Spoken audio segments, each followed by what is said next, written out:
ও মামানে আজকে না আমি একটা অনেক বড় লাড্ডু খেয়েছি জানো।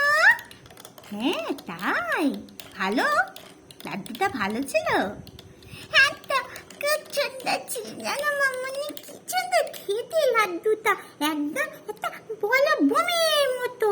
বাবা আমি তো প্রথমে ভেবেছি ওটা একটা বুম দম করে ফেটে যাবে, তারপরে আমার পাপা বলল না না না ওটা বুম নয়, এটা খেয়ে দেখো তুমি। তোমার জন্য কি এনেছি, একটা বড় সাইজের লাড্ডু। তারপরে তুমি সেই লাড্ডুটা গুপ গুপ গুপ গুপ গুপ গুপ করে ছোট্ট খেয়ে নিয়েছি জানো মামনি। হ্যাঁ তুমি তো এটা একটা পেটুক ছেলে তাই না, তুই পেটুক ছেলে তাই গুপ গুপ গুপ গুপ করে খেয়ে না। আম্মাম্মন আরাম করে বলছো কেন, আমাকে লজ্জা করে না নাকি? তুমি খুব দুষ্টু, যাও তো কথা বলবো না তোমার